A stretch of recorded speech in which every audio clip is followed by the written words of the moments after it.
da ação do Espírito Santo. É aquela palavra que o Senhor vai dizer na palavra: estarei convosco todos os dias até a consumação do século. Então essa ação de Jesus continuada na igreja pelos sacramentos e também pelos carismas que o Espírito Santo vai concedendo à igreja. Então chancha é um carisma, é um dom do Espírito Santo para a igreja.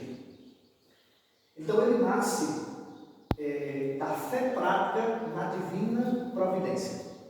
Então chancha é um movimento da fé prática na divina providência. Por que é uma fé prática? Porque é uma fé que não está separada a vida da espiritualidade. Um se funde ao outro. Não dá para ser católico só na igreja. Em Chancha aprendemos que para ser cristão precisamos ser cristão em todos os ambientes, em todos os locais. Aonde a gente estiver, aí está Chancha, ou seja, está a presença da mãe de Deus, o carisma de Chancha. Então a fé prática na divina providência. Essa fé prática fez com que o Padre Quente compreendesse, em 1912, que Deus queria algo a mais, não era simplesmente ser um padre, queria algo maior. E aí ele sela uma aliança de amor com Nossa Senhora. E a partir dessa aliança nasceu toda a obra de Chancha. Então Chancha é fé prática na divina providência, aliança de amor com Nossa Senhora, que é uma consagração a Nossa Senhora, que nós fazemos, e essa consagração me impulsiona a ser missionário.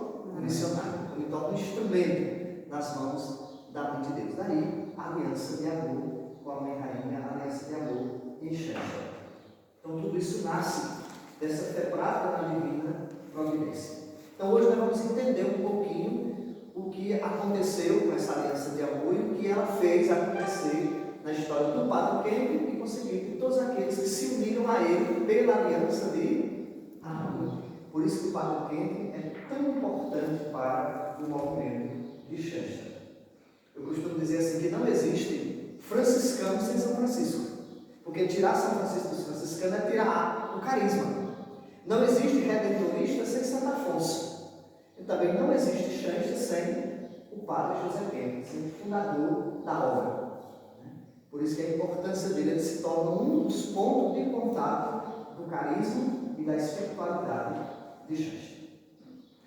Vocês podem perguntar, mas Tiago, como foi que surgiu o santuário? Ou como foi que ele chegou aqui? Então, a fé prática da divina providência faz o Padre Quente compreender que a mãe de Deus queria transformar aquela capelinha lá na Alemanha num santuário, mas que seria um santuário diferente dos outros já existentes na igreja. Era um santuário que ia viver o lema: nada sem vós, nada sem nós. Esse nada sem vós e nada sem nós a gente chama de capital de graça. A mãe de Deus viria morar no santuário, transformaria aquela capelinha num lugar de graça, e em troca o Padre Quente e os jovens iriam buscar viver a santidade. E essa busca pela santidade concreta, eles iam oferecer à mãe de Deus como contribuição para o capital de graça, como contribuição para que aquele santuário permanecesse um local de graça. E a própria história do tempo foi dizendo que isso realmente aconteceu. Então, tudo que acontecia na vida do pai fundador, na vida dos membros de Chancha, eles iam oferecendo a mãe de Deus no santuário. Por isso que o santuário pode ser replicado e construído em vários lugares, na medida que tenha pessoas que ofereçam capital de graça. Se não tiver capital de graça, não vai ter santuário. E o mesmo? É a vida oferecida à mãe de Deus, na prática. Por exemplo, cada semana a gente tem um processo de autoeducação. Por exemplo, como pai de família, o que eu preciso mudar? Compreende? Aí essa prática da mudança eu vou oferecendo à mãe de Deus no santuário. Como cristão, o que eu preciso mudar? O que eu preciso transformar na minha vida? Então a gente costuma dizer que existem 3 formas de capital de graça. A primeira é uma vida zelosa de oração. Tudo na vida do Xanxertariano se transforma em oração. E essa oração é oferecida a Deus no santuário. Depois, a fé prática, né? O trabalho, tudo que a gente faz, a gente oferece a Deus no capital de graça. E essa autoeducação, que é um processo de santificação. O que eu preciso mudar para que eu possa alcançar essa santidade? E na medida que eu vou mudando, o que eu vou fazendo para que essa mudança aconteça, eu vou oferecendo a Deus no capital de graça. E aí tem o símbolo do santuário, que é aquele vaso de barro que a gente chama de ânfora, que simboliza a talha que foi transformada a água em vinho. Então, tudo que eu quero que se transforme em vinho, eu coloco na ânfora. Então, a minha vida, os meus pedidos, os meus agradecimentos, até mesmo os meus pecados, tudo aquilo que eu faço para superar o meu pecado, eu transformo em capital de graça. Então, capital é uma riqueza que vai se transformar em uma riqueza maior. É aquilo que São Paulo vai dizer, aquilo que faltou na paixão de Cristo, eu completo com o meu sofrimento, com a minha vida. Então, tudo isso vai oferecendo no capital de graça. Então, está aí o segredo do santuário da Mãe Rainha. Capital de graça. Tudo que nós oferecemos, nós entregamos a Mãe de Deus no capital de graça. E existe um membro do movimento, logo no início, chamado José Emily, depois nós vamos passar lá no memorial dele, que foi ele que teve a ideia de começar a escrever. Como o movimento era um movimento pedagógico, então ele anotava: o que eu preciso mudar hoje na minha vida? Eu acho que aquela pessoa lá do meu trabalho, eu preciso fazer alguma coisa para ajudar aquela pessoa, entendeu? Então ele anotava. E no final do dia ele fazia uma avaliação do que ele conseguiu de progresso naquela mudança. E ele anotava. E ele levava aquilo anotado como um presente para a Mãe de Deus no santuário. Daí a ideia da gente anotar no capital de graça. Né? E logo na Primeira Guerra ele foi morto durante um campo de batalha. Jogaram uma granada onde ele estava e ele morreu.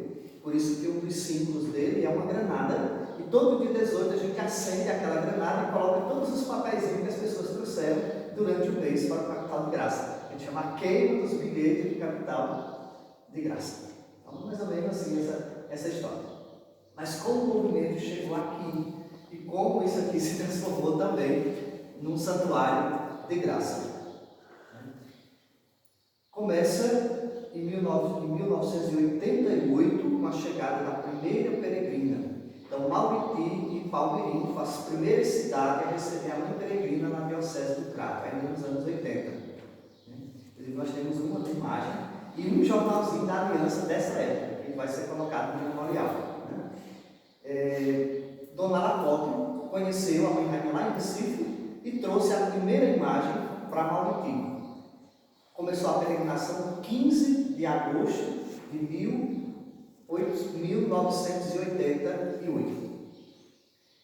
Depois ela veio embora para Mauriti, ela morava na Cana Brava, na Palestina, e quando ela veio embora para Mauriti, aí ela começou a formar outros grupos na sede da paróquia. Era o Padre Bosco, o pároco da época, apoiou e o movimento nasceu e cresceu na paróquia. Depois, em 1990, quase 10 anos depois, em 1998, começou a nascer a comunidade daqui. Então aí é onde eu entro na história. Mesmo sem nenhum mérito, mas eu entrei na história a partir de 98. E é bem interessante a forma como eu entrei nessa história. Porque para mim foi um momento muito difícil da minha vida. Nessa época eu estudava em Mauriti, passava a semana lá, porque a igreja não tinha estrada, não tinha energia elétrica. Raimundo conheceu o início dessa capela aqui, quando ele vinha, porque eles tinham um grupo chamado Sal e Luz. Não sei se vocês lembram disso, dos mais antigos aí, né? Raimundo fazia parte desse Sal e Luz, mais barulho. E eles vieram aqui, ainda não tinha nem energia aqui, quando eles vieram aqui para começar. A energia daqui veio chegar no ano 2000. Então, 2000 para cá, porque a civilização chegou aqui no pé da serra. Então, Raimundo conhece essa história do início. Mas como eu conheci Xanxerê e como o Xanxerê chegou aqui. Então, toda a vida eu tive essa vontade de fazer as coisas pelo reino de Deus, pela igreja, etc. Como eu disse, eu fui estudar em Mauriti, lá conheci a Mãe Rainha. Quando eu conheci a Mãe Rainha, foi uma época muito difícil da minha vida, foi quando eu descobri que minha mãe estava com câncer, já em fase terminal. E eu fiz um voto à mãe rainha, que se minha mãe ficasse boa, eu também adquiria uma imagem daquela e trazia aqui para o sítio, para começar a peregrinação com a mãe rainha. Né? E aí, eu esqueci da promessa, não falei para ninguém essa história da promessa. Minha mãe, naquela época não tinha tanta estrutura, trouxe para casa para fazer aquela questão de sentinela, né? E minha mãe faleceu no dia 29 de abril de 98, 10 anos depois que a mãe rainha tinha chegado na paróquia. No dia 28 de abril,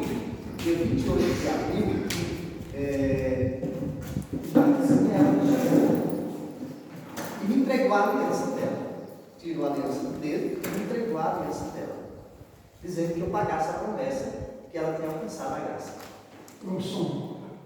Ela me disse isso, eu nunca tinha dito a ela, eu não sabia que o movimento era de aliança, o que era que tinha no movimento da mãe rainha, nada, eu não conhecia nada do movimento. Então ela teve uma revelação. E ela faleceu no outro dia, nos meus braços, 8 horas da manhã. Todo mundo saiu. Ela estava viva, ela faleceu no dia 29, no dia 28, um dia antes dela falecer, ela tirou a aliança dela e me entregou a aliança dela, mandando que eu pagasse a promessa.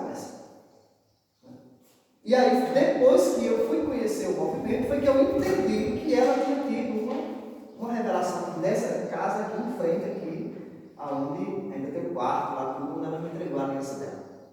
Então, a história nasce mais ou menos daí.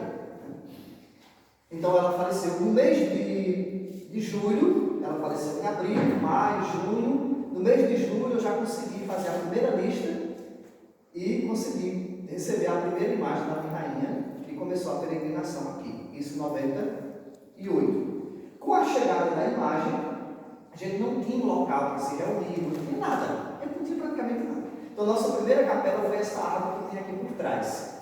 Esse pé de trapear foi nossa primeira árvore. Rezava lá embaixo, debaixo desse pé de. Então, todo dia, 18, a gente se reunia debaixo dele para fazer a aliança da mãe rainha. E aí surgiu a ideia da capela. A ideia da capela surgiu nesse período.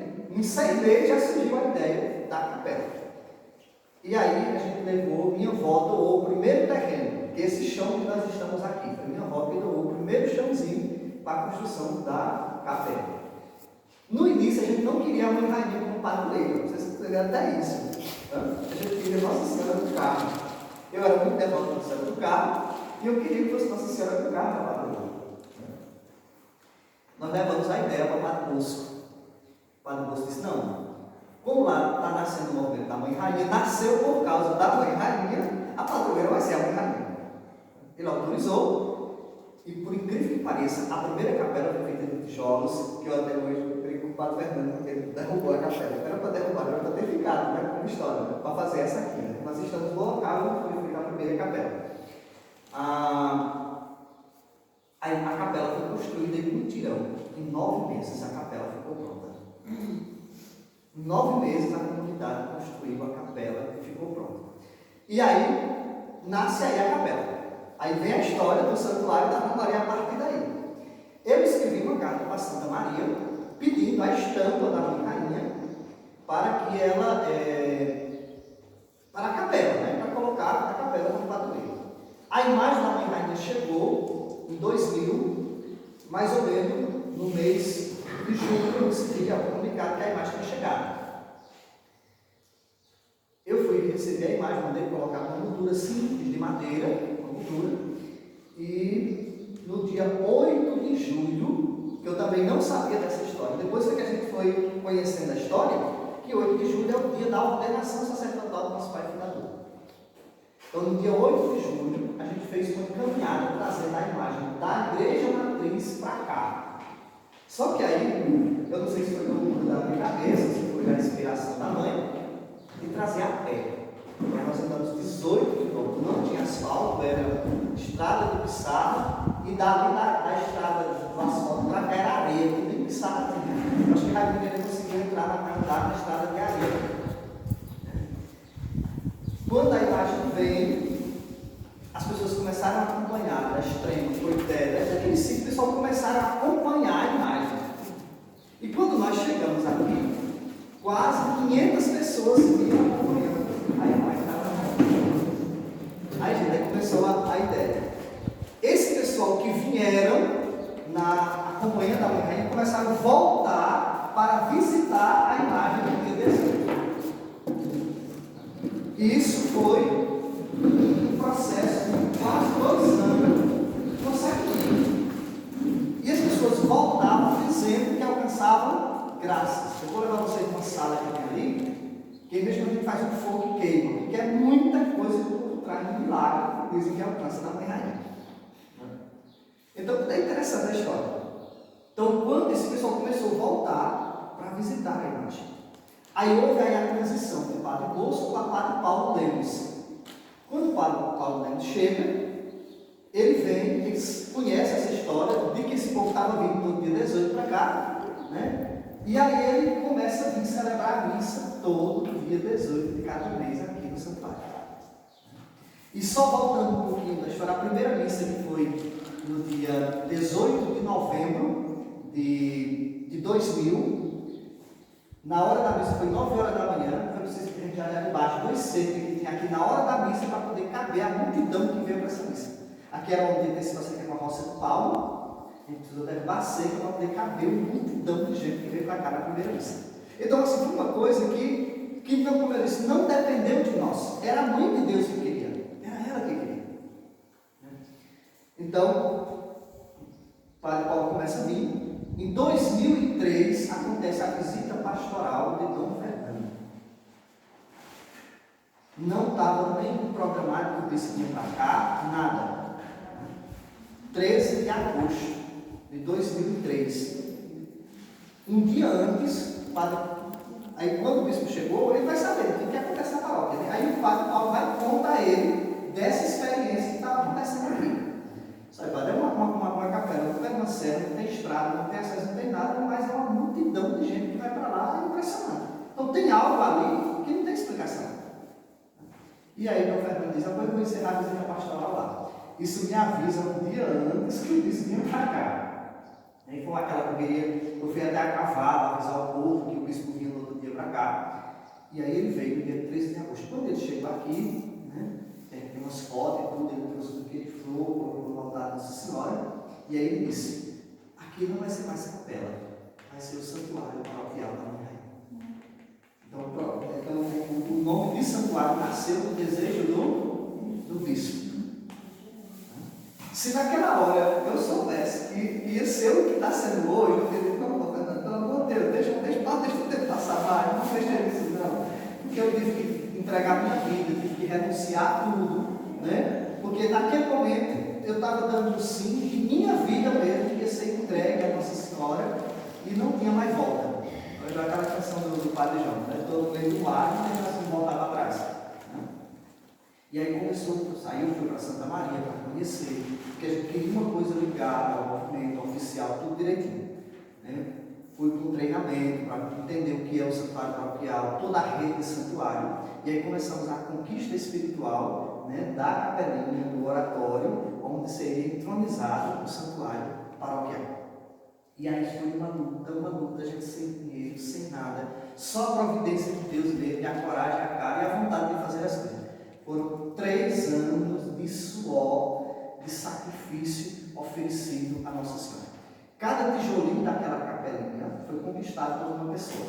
A gente fazia o tijolo de papel, e marcava como se fosse uma cartelinha de bingo, né? E as pessoas iam conquistando o seu tijolinho do santuário. Com a oração do texto, com a confissão, com a caridade. Tudo que você fazia para conquistar o seu Deus, você ia marcando lá. Né? Vamos dizer, eu rezei 50 textos para conquistar o meu tijolo, por exemplo. E aí a pessoa trazia o tijolinho de barro e também o tijolinho de papel. E aí foram montando um por um. Por isso que as paredes ficam bem grossas, porque eram de tijolos que vieram de todos os lugares. Né? Para poder construir então, toda aquela obra até ficar a capelinha construída passo a passo, que a gente chama de capital de graça. Então, a conquista espiritual do santuário. Aí chegou o feliz dia 18 de julho de 2007, que foi a dedicação do santuário. Aí o bispo vem, né, com aquela multidão, a coisa mais linda do mundo, entronizou e nos deixou um presente. Foi sacramentado no sacrário para a adoração. Aqui nós temos o ciclo de adoração. oração, nos guarda-roupa do santuário, o pessoal simples da roça, do agricultor, que é que cuidam da adoração do Santíssimo aqui. Eu acho que isso é um presente, a graça maior que Nossa Senhora concedeu ao povo dessa região. A gente não tinha nem conhecimento dessas coisas, que aqui o professor sabe fazer era beber cachaça, né? E a primeira coisa que Nossa Senhora está fazendo foi fechando os bares, as pessoas foram se libertas. Você vê que aqui não tem nenhum bar, não tem igreja evangélica, né? E aqui as pessoas mais simples, mesmo nem ler sabem, mas são adoradores do Santíssimo, amam Jesus na Eucaristia. Eu acho que esse